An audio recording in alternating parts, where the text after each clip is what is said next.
prophétie est un très important quand il a vie, il y a batu, il y a tout vie à bas en Nzambe.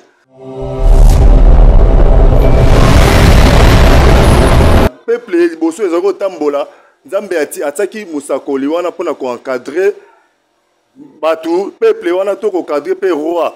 Lorsque roi azo déraper, to azo tambola ndenge bani ndenge longo banite, to azo nyokola peuple to peuple wana ezo souffrir. Rôle ya prophète, Nzambe azo tinda prophète de la nation pona ko ya vers roi.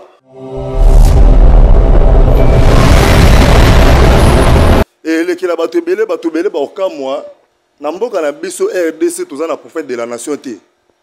Namboka na biso RDC Congo pesinga na vandaka prophète de la nation azali te.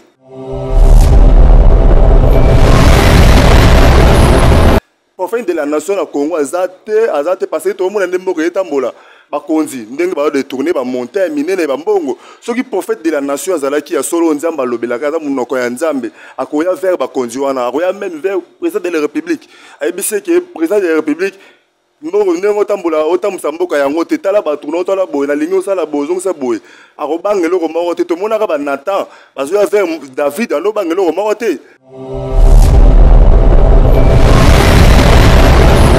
Tous les pasteurs pour édifier l'église. Tous les prophètes pour édifier l'église. Tout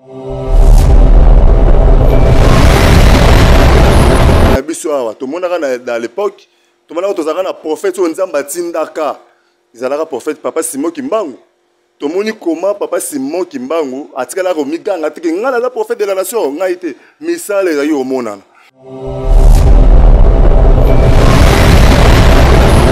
Na mukanda ya Matthieu 24 et là si biso ke na tango ya suka to mona ba sakoli ya mabe ba roya tango déjà mona de mutu azomi bimisa ye moko ngana prophète de la nation ngana bo longola déjà et là ça ki nzamba pona été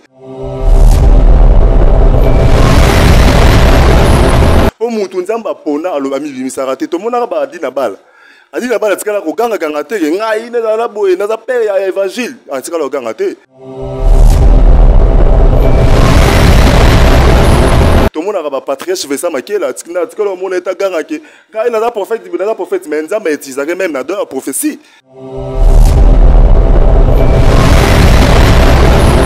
Le lot, faut mon a vraie parole, au mon a vrai prophète, mon tour même à Sangomala, moi ça passe.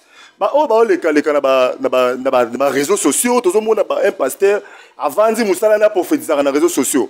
Tout le monde a un pasteur dans Zéla, nous le bien dans Zéla, nous tous ça colle à mon là c'est le map pembe bon. Nzamba ebisio aux ans eloko nzambe eloko ango banal le betu na banda osambela. Na loka ba ebisanga eloko ango na ba ango tous ces eloko ni. Un prophète de Dieu a discipliné parce que yende muto osala mamuna ndenge na ete nzambe nde azo diriger tout le monde a wana. So zo ba kenda banzela ba ote wana ba benga mate. Baza batu bosala pona nzala pona libumu na bango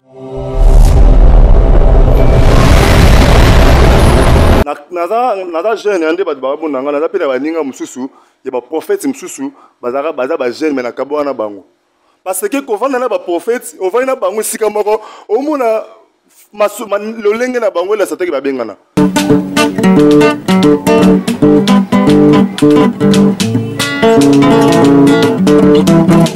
Ciel ouvert, lève-moi nique mon nzambe monani. Loboko na tata ese moi milikola balinga mina ye. Ciel ouvert, ciel ouvert, ciel ouvert,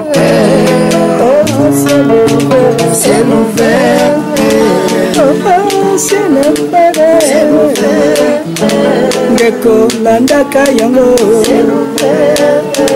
Ndeko talaka yango na Vincent Makeba. Voilà, to pesi nombo te mingi bandeko nyonso bozola sona numéro na biso ya sika Nzambe apambola bino.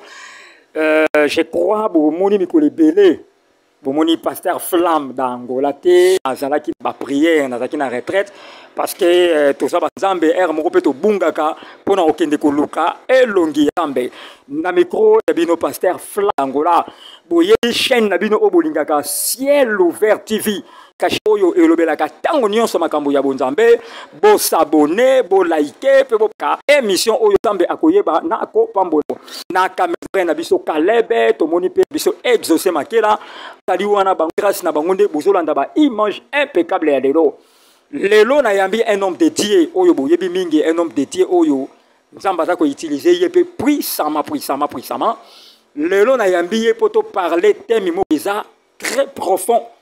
Tozolobela les rôles d'un prophète Namboka. Rôle ya prophète Namboka et Zanini. Nde na zalinga imokote à ma gauche, je suis avec mon invité que je dis bonjour évangéliste Cédric Makelable.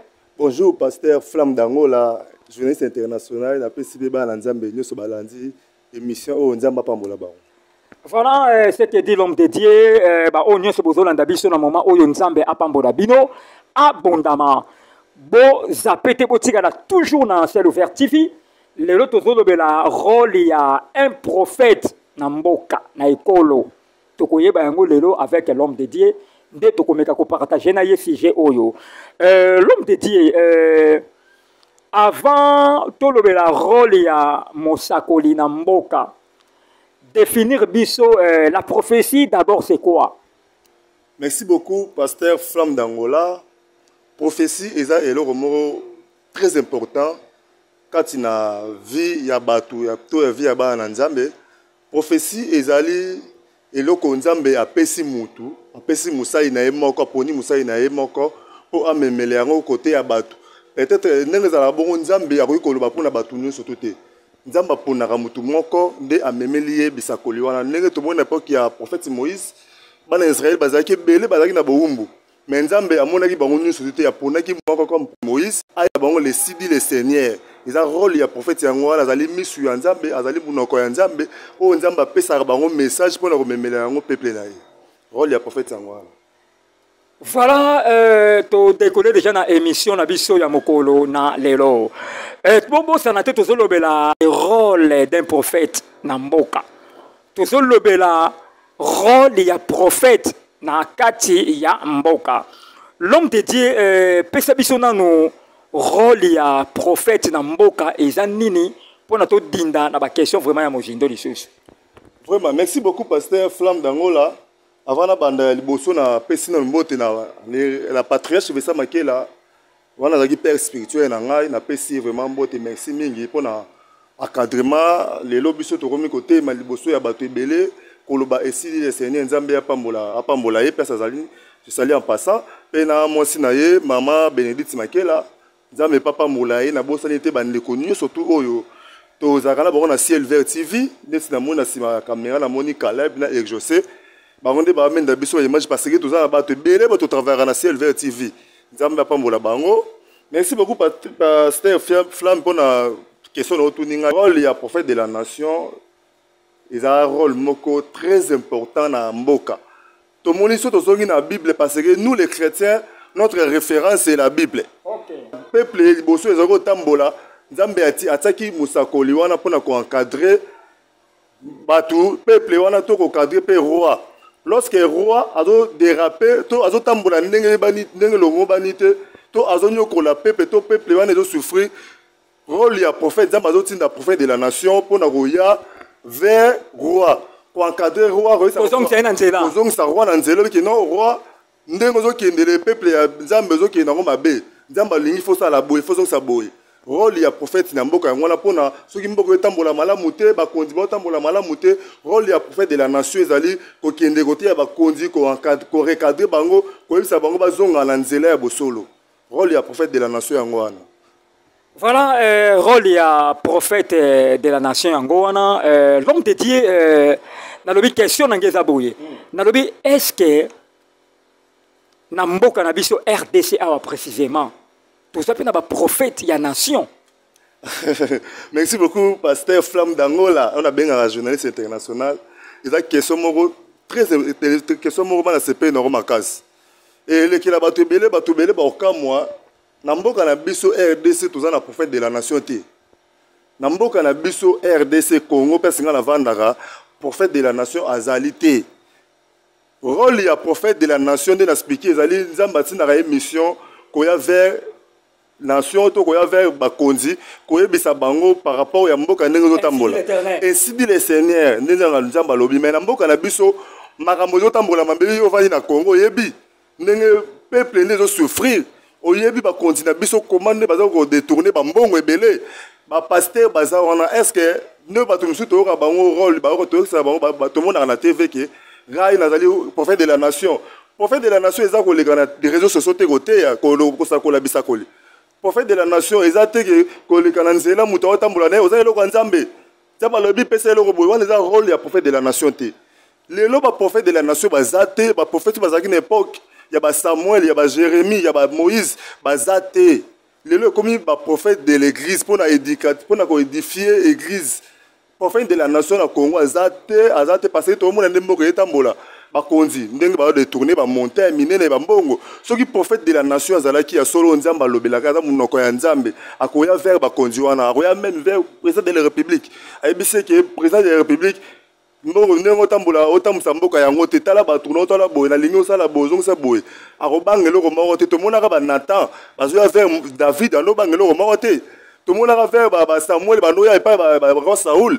Bando bangelo comment te rôle ya prophète yangwana. Oh tout le monde na na biso prophète de la nation azalité à mon côté. Mais tout ça na ba pasteur oh ba pour édifier église. Tout ça na ba prophète pour na éducatif pour édifier église. Tout ça prophète. Prophétie yangwana de édifier ka.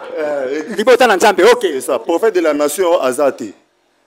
Afana prophète de la nation azate afana continuer la question ngana lobabu ya lisusu c'est tozongi na Nigeria to bande ko mona défait na biso Idausa l'homme de Dieu abande ko loba akoleka na TV na 6h alobi ke na 12h premier ministre okozala sur na poste wana TP bande ko salama donc prophétie ya tikotak sikoyo l'homme de Dieu awa tout le monde a oh, moi je suis prophète de la nation.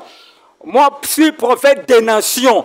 Si koyo, tozo yebate, ba prophétie o bazo pesa ezo kokisama na ngo te. Si koyo, to benga bango kaka ba prophète ya ekolo to ya babikolo ou beto pesa bango kombo nini. Merci beaucoup Pasteur Flamme d'Angola. Merci beaucoup pour la question na yo. Bon, na rozonga mukie na mboka na biso awa. To monaka dans l'époque tout le monde a un prophète on nzamba tindaka izalaka prophète papa Simon Kimbangu to moni comment papa Simon Kimbangu atikala ko miganga tike ngala la prophète de la nation ngaite misale ya yo monana lelo papa Simon Kimbangu ayaki wana alaki te pona mutu moko papa Simon Kimbangu azalaki prophète pour la nation pona ekolo mobimba tozala sauver to monaka ke tant papa Simon Kimbangu nzamba tindaka mission pour la nation to monaka nation zaki libérer to monaka même ba soda ba kesa ba soda mike ba bimaka pour ba combattre ba soda ya Belge ezaki misakole musala au papa Simon Kimbangu nzamba alakisa ki prophète de la nation ba ke biso to ozala libérer Congo za la sauver to mona ki yongo moni même na ba pays étranger ba to mona ba université Simon Kimbangu za ba pays mususu Simon Kimbangu kombole mata parce que azalaki prophète de la nation nzamba tindaka ye pona bikolo pona ekolo Congo pona question na lelo bi prophète de la nation o bandela na question non. Question nangai elobi boye est-ce que ba prophète nyonso wana o baza ko pesa ba surnom o ngana za prophète ya ekolo ngana za prophète ya babikolo mais ba prophétie bazo pesa ezo kokisa mate siko ba ndenge baza ko se proclamer bongo to benga bango kaka o bango bazo loba ou be to benga bango nini pona ko ne bazo ko se programmer moi na nzambe moko se programmer to mona Jésus parce que bisé ozali nzambe mona nzambe yazobo yango bi olobi andolinga utu bimisa te Jésus azali soka asali mutu apesi mutu guérison mutabiki aisa mutu bobomba sango bo bate tant moni mutu azomi bimisa ko se programmer moko ela sake na mukanda ya Matthieu 24 ela si biso ke na tango ya suka to mona ba sakoli ya mabe ba roya tant déjà mona de mutu azomi bimisa ye moko ngana prophète de la nation ngana bo longola déjà ela sake nzamba pona ete po mutu nzamba pona aloba mi bimisa rate to mona ba dina adi na bana tikala koganga ganga te ngai na boye na za père ya évangile tikala koganga te to mona ba patriarche Vincent Makela tikala mona eta ganga ke ngai na za prophète mais nzamba etizake même na dans la prophétie to mona ba prophétie mso isa rabatu nzamba ebisio fo sala bo sala bo pe ko kisami a prophétie pona ba tumsu yo bala te apesa même date muto robala yo na moni robala na date tel biso to bondi mais date on ko se muto abali. Tout le monde appelle ça Moutou, révélation qu'il faut aussi sa classe. Moutou, on a dit frère, on a pas na poto, a comme Moussa Nzambe, frère Joe, ni docteur Joe, Bobo Libanda, je suis là pour ça dans les États-Unis, a comme Moussa Nzambe. Alina qui a assis sa classe en 2011. On a tous affaires en 2008, je crois. Moussa Nzambe a télé une église à EBC qui yo aussi ça. Il a assis sa classe en 2013. Moussa Nzambe a dit bon, attends la IPN. Moussa Nzambe a EBC yo, Nzambe a EBC aussi sa classe en 2011. Mais pratiquement, c'est impossible. Dans l'année académique, nous avons fait la 5 ans aussi 6 licences. Mais Moussa Nzamba c'est au la 5 ans.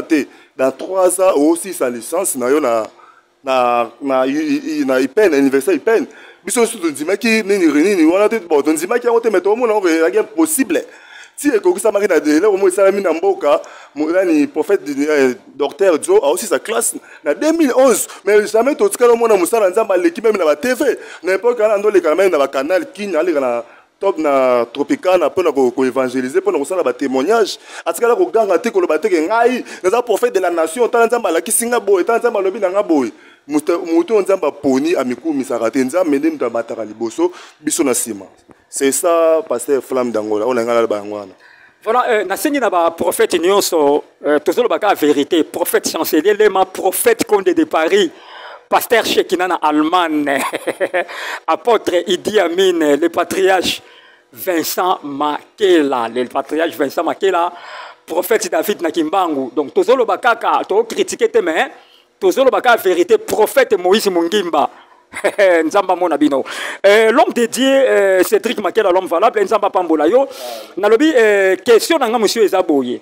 Nalobi lelo to komi komona na mboka na biso prophétie et komi lokola bilanga ya bilanga o ekola kambangu bangu eza bilanga ndenge ya masangu seki ya manioko na ko loba sengi ndenge nini. Le to komi komona même na banzela. Ozomona ba prophète de la rue soko leki azopeso lisakoli. Orokene na babis bazo pesa lisakoli donc esika nyonso yo koleka bazo pesa lisakoli est-ce que ba prophétie na bazo pesa eza malamu ba kopesa prophétie na balabala eza malamu ba kopesa prophétie na kata bis eza malamu ba kopesa prophétie na kata bar mekana ko yanola biso na likambo oyo. Merci beaucoup pasteur Flamme d'Angola. Surtout tangi na mukanda ya Amos 8 11 à 12. Au moins la Bible ezo sa biso Nzamba révélé Amos. ABC Nathan Yasuka Liloba Nzambe okoma passe bat bakoma na soif bakoma na nzala ya Liloba bakoma na soif ya mai te mais soif ya Liloba Nzambe bakoma na nzala ne peza Liloba Nzambe to mona ngolelo lelo fo mona vraie parole mona vrai prophète mutu ame masango malamu za passe ba o ba oleka na réseaux sociaux to mona ba un pasteur avandi musala na prophétiser na réseaux sociaux. Tout le monde a un pasteur dans Nzela, nous le bien dans Nzela, nous tous ça colle à mon niveau là, c'est le map pembe. Nzamba ebisio, ebisio za eloko Nzambe, eloko ango banal, betu na banal osambela. Na loka ba ebisanga eloko ango na ba ango tous ces eloko ni. Ceux za les papa, ceux eloko ango za la linette, ceux za la elamba to ba ango to. Tant que nous on a biloko bongo, au mona ke Nzambe abenga bango te. Un prophète de Dieu.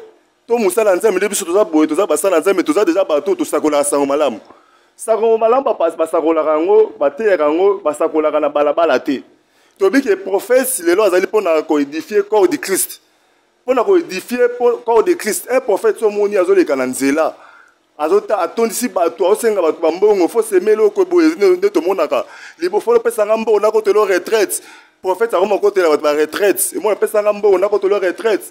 Bamo pesa ba kombo prophète ngubu ba prophète gouverneur to mona ba prophète msusu soki big mama prophète o msusu a romi aigle to mona Nzela nazaka na muninga na mo le comme aigle ngana bien zaka ndeka comme aigle yeso moni même l'église na to ata ta mutu munene ya aigle na miso aigle talibo a comme prophète OK za ngote so mu déjà bilo bo la saki abenga mate baza ba prophète te un prophète za la discipliné. Yo mo bi ba prophète ya Bible ba karaté ba zala nango yo oya côté littéralement ba vantir Élisée de Nazalaka, au moment qui est en Amana, Yaka, Pania, et Pana, a délivré, l'écoute à Bimarat, Élisée Bimarate. Atindika Maloba, Ebisaya, Kota, 7 fois en Amaya, Jourdain, Père dans le Bico. Bon, mon Aranani, oh, comme Nani, Amana, comme à Silika, il y a Silika. Mais, Naman le Syrie. A un Silika, Tin, Muninga, les points, Moussa, il y a Ebisé, à l'obino Mambabete, Kota na Mai, Tara Kota qui na Mai, to Monaki, Moussa Nanzambe. Albimarate pour pas mon araye nanzela singaka bosala buno un prophète de Dieu a discipliné parce que yende muto sala mamuna ndenge na ete nzambende azo diriger asa auto monde arawana so so ba genda banzela ba ote wana ba benga mate baza ba to bosala pona nzala pona libumu na bango donc baza ba prophète de vendre il y a des vendre oui baza prophète mususu o diable azo utiliser bango na dernier temps pour to comme dans stongo ya pourquoi. Et ça, le prophète, il y a dernier temps, on dit que le prophète, il mabe, baroya au pengu saba nanza, mais ça bangoana. Et ça vraiment le prophète, il y a un mété, voilà, mon cousin Hervé et Papé na Paris. Vous partagez émission Oyo. Hervé et Papé na Paris. Vous partagez émission Oyo. Mon abiyère Mayato, mon Mayamoto, mon Bali, ya Mama Tita na Paris. Vous partagez toujours émission Oyo. Voilà, l'homme dédié, l'évangéliste Cédric. Maquel l'homme valable, question d'Angeza Boye. Question d'Angeza Boye. Nalobi, prophétie. Selon yo, forme ba prophète. O bazo tambola na mboka na biso lo lenge ba prophète ba otambola na mboka na biso.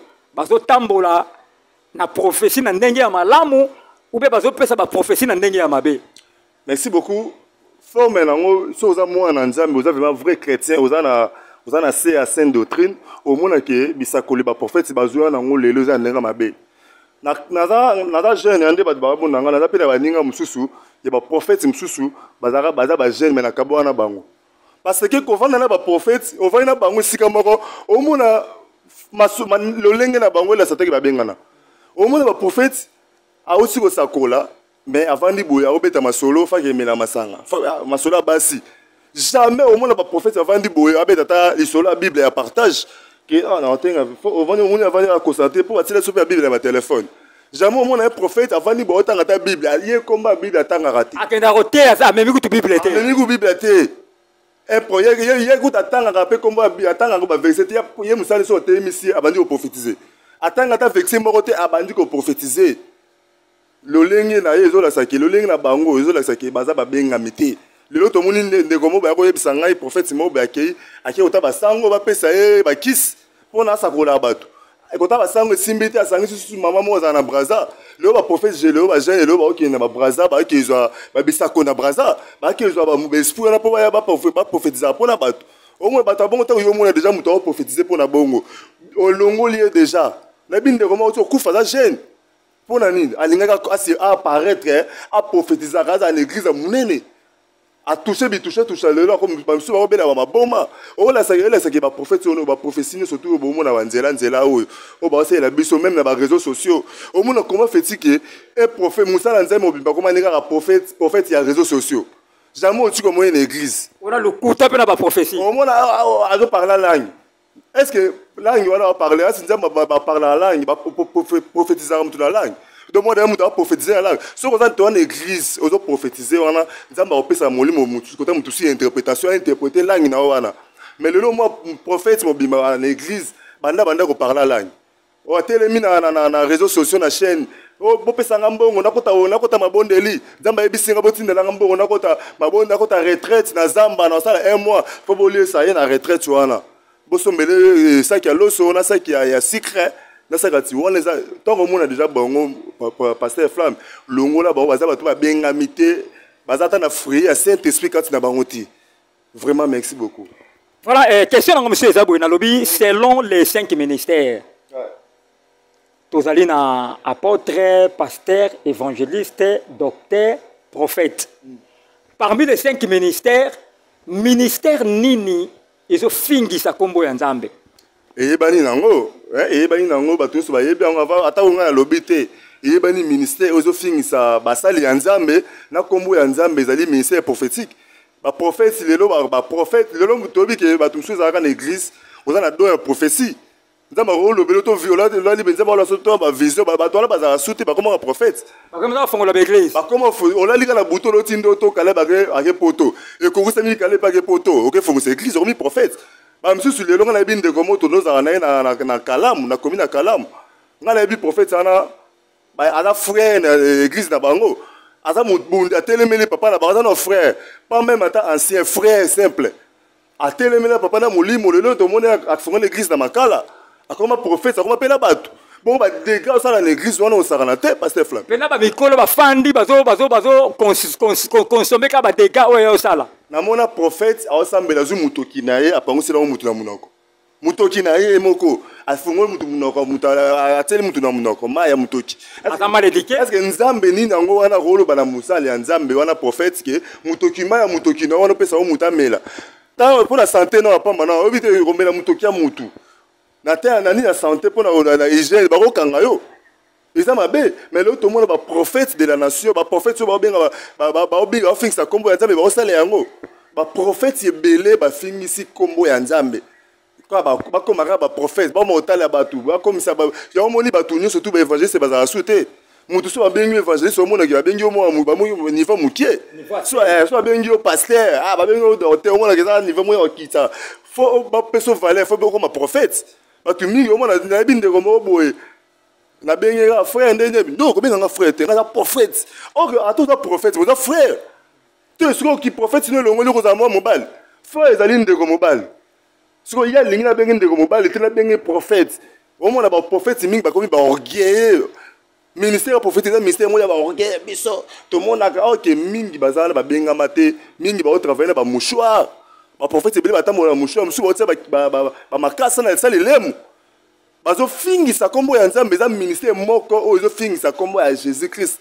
ezali ministère ya prophétique. Voilà, ministère prophétique, comme dit mon invité. Et un ministère prophétique oyo ezo fingisa kombo ya nzambe. L'homme valable na lobi boye conseil nini ko pesa bandeko na biso oyo bazana ba église oyo ya ministère prophétique conseil nini yo ko pesa na bango na moment oyo. Conseil comme ngai na zape ndeko na bango ministre de Dieu état évangéliste moko na kati ya 5 ministères. Conseil na ko pesa bandeko na bazonga na sainte doctrine. So nzambe abenga yo kozala prophète te kowelela te parce que musala nzambe oyo passer flamme ebomaka so totangi même na 1 Samuel 3 omona nzambe abomaka libota ya sacrificateur Eli. Pourquoi sacrificateur Eli amonaki bana na ye bazosala musala ndenge ya mabe bazobebisa église bazosuye église fa pekisa bango akokaka kopekisa bango te nzambe abomaka bango même sacrificateur Eli bakufaki. Conseil na pesa bandeko so moli ke nzambe benga yo te tika yaka pa basala nzambe babondela pona yo ozonga nzela so oza otanga meke nzambe opona osayela nzambe okosayela ye kozala pressé te bena benga na pesa bandeko na ba prophètes o nzambe benga bango batengama bazonga na nzela ya nzambe ezali bien nzambe so okimie nzambe bakimaka ete soko kimia na kene kote ya ba mama na mususu na ba braza ba ki oke tabanganga na kene na ba loge na kene na sala bolo ba koma pe na ndenga defa ba koma bata ba pantak soko kimi nzambe ko boma aussi ça obebisa vie na yo conseil na opesa bango bazonga nzela nzambe nzamba komisa batu ngebu nzamba apusaka mutu nzamba pesaka mutu lumière nzamba matsaka mutu lokumu zoluka lelo sikso zoluka lelo lobi nzamba kopesa ongo ya kofele sikso zoluka lelo lobi nzamba kopesa oyo yango ya koleka na esa bandeko oyo nzamba benga bango bavanda na se makolo basala nzambe succès bazoluka bazwango lobi ya bien pe ya nzambe soko apesi yo elanisaka na pasi te mais oyo baokeluka wana lobi mona bakokata vina bango na mokuse nayi baprofete misusu lelo bakoma korege lokola basi likola succès lobi bakoma korege koenseigner makila ok eza mutu ya mokili mais ya nzambe elanisaka mabiloko wana te comme conseil na opesa bango bazonga nzela ya nzambe bafuta bango. Voilà, l'homme de Dieu, nous sommes arrivés à la fin, il y a émission Nabiso, il y a la première édition, il y a émission Nabiso, deuxième édition, Toyamba Patriarche Vincent Makela, tu parlais dans la deuxième émission sur les rôles d'un prophète dans l'écolo. L'homme de Dieu, c'est la conclusion. il y a union sotolobi awa, c'est la conclusion, il y a union sotolobi awa, au petit dédicace, au petit dédicace, puis au petit numéro, il y a contact na yo. Merci beaucoup, Pasteur Flamme d'Angola. Nzamba pa mola yo ndongo ya minga na émission oyo, vraiment nzamba pa molo. Comme conclusion na nga émission ndenge tosali, conseil na opesa kaka bandeko bazonga na sainte doctrine. Nzela ya nzambe za nzela moko ya bien. Nzambe soka pona yo salela ye ndeko na ngai salela ye. Kolanda siècle présent oyo te. Ekeko eza ekeko moko mabe. Eza ekeko moko mabe bungisi ba na nzambe. Bilombe bakwei na ekeke oyo. Soko landi ambiance na yango obungisa eloko nzamba kotisa yo. Ozali jeune prophète, ozali jeune pasteur, ozali pasteur, ozali mukolo, ozali elenge. Nzambe soka bengi osala musala salela ye. Nzambe soka bengi ozali évangéliste, zala évangéliste. So nzamba bengi ozala pasteur, zala pasteur. So nzamba bengi ozala apôtre, zala vrai apôtre. So nzamba bengi ozala docteur, zala docteur pona ko enseigner. So nzamba bengi ozala prophète, zala prophète te ya liloba ya nzambe. Tika magui, tika makiona. Tika makiona. Tika makiona nzamba robeta yo. Nzamba robimisa yo redevendre ba lelo ba papa musuzu bazaki basala nzambe na kala tondo respecter bango. Lelo nzamba bimisa bango polele. Kolingate ezala trop tard, lo nzamba bimisa pe yo. O na benga eza ndeko na musala ya nzambe, musali ya nzambe, abitika vie ya mabe. Ya kati na Yesu zonge na nzela ya nzambe sala lokola mwana wana abungaki nzela asengaki bozuna ye azongaki papa na yambaki papa nezali Jésus Christ akoyamba yo soko zonge pa na ye akoyamba ye akopesa ba directif ya bien au sein la nzambe. Merci beaucoup na bandeko nyonso surtout oyo bazwaki ta ya kolanda émission bandane bandeki no suka nzambe ya patriarche Vincent Makela apambola yo amona au place ozali abekisa yo. Merci beaucoup na bandeko nyonso surtout baza na monde atio balingaka évangéliste Cédric. Eza nga ya bino ndeko na bino évangéliste Cédric na pesi bino merci na pesi no mbote nga pe na lingaka bino mingi bo continuer toujours na kozala na se ya ba sali ya nzambe nzamba pambola yo bo s'abonner o asabonati asabonner na pesi mbote pa ya papa José Titoko na Londres na pesi mbote na pesi papa Ferdinand Makela na France koko na nga na pesi mbote na monsi na yo na bosa nte na Sénégal na pesi Kadi Ponda na Sénégal na pesi yo pe mbote nzambe ya pambola olande mission partager yango na bosa nte frère Joe na Dr Joe Bobo Libanda na pesi mbote ba ndeko nyonso surtout balingaka Ciel Vert TV boza belé ba kombo na bino ko chapinga na pesi bino vraiment mbote sans oublier Divine Losambo na Vaille de Bereka wana muninga malamu muninga mnene ya Joela Flajo na pesi pe mbote ya la émission oyo famille nanga famille Makela mobimba nzamba mona bino boza toujours na se ya basa ya makolasa ya nzamba pambola bino na bosa nte église Vaille de Bereka ko bandana les représentants légaux ya Vaille de Bereka pasteur Vincent Makela et patriarche DG CLV TV na pesi yo vraiment merci pour l'encadrement mingi oyo pour encadrer biso tous à toujours to apparaître liboso ya bana nzambe merci pour l'encadrement na yo la spiritualité na physique nzambe vraiment oyo osalelaka apambola yo na bosa nte na Vaille de Bereka basala nzambe ni collège basala nzambe na bosa nte ba ancien na bosa nte ba fidèle ni surtout to kambaka bana biso molimo na pesi bino toujours merci bon continuer toujours kozala na se ya makolo ya basali ya nzambe nzambe ya lola nzambe apambola bino. Merci beaucoup na ndeko surtout lundi émission oyo nzamba pambola yo sans oublier na sima ya caméra na moni bandeko bazana nzamba pambola bango na suki comme na suka passer flamme. Voilà, merci Bonezalaki évangéliste Cédric Makela l'homme valable nzambe apambola yo. Na micro c'était votre humble journaliste les pasteurs Flamme d'Angola. Na caméra na moni frère na biso Kalebe na moni frère na biso exaucé nzambe apambola bango na pesi mbote na Iketsima ou na Hollande, na pesi mbote na Gypsy Tindela, toujours na Hollande, na pesi mbote na frère na biso Jonathan Manzila, na pesi mbote na Coco Ping Pong, Gabi Eyamba, na Bruxelles, na pesi mbote na grand prêtre Mangobo, Nzambe apambola yo na pesi mbote na héritier Kasongo mokonzi à Bruxelles na pesi mbote na boss Didier Simis les Lions et sans oublier na pesi mbote na Azimutale Depsimbimba bon retour na mikili ba poto nzamba pambola yo Depsimbimba nzamba mona yo na pesi mbote na Vincent Kouke fi ya question apôtre Idi Amin, maître Julio Consolata, maître Daniel Tumba, mon avocat Cambès, maître Julio Consolata. Nzamba mon abino na pesi mbote na mon cœur que j'aime beaucoup. Joëla Flageau. Ah, maman, il y a mon bébé Miradi, le bébé de papa Flamme, bébé Miradi, le bébé de papa Flamme, la génie de la RDC, bébé Miradi. Nazo souk salibanga oyo na Jidoka ya Bogar, Nzamba Pambola yo, et sans oublier, na pesimbote na bana nyonsi ya Vallée de Bereka, na moni patriarche Vincent Makela, wanazali représentant légal. Il y a Vallée de Bereka, il y a communauté Vallée de Bereka. Puis na pesimbote na bana nyonsi ya les Rochers Sali, représentant légal apôtre Idi Amin Linzo Kimbomo Char dédié. Puis lycée Monaco toujours en forme na Ingende numéro 36 na deuxième direction na commune ya Kimbangu lycée Monaco ba inscription ezoko bakaka ya bana 6e vraiment lycée Monaco toujours likolo na sukisi libanga oyo na pesimbote na Mayatomo Mayamoto le grand japonais ciao.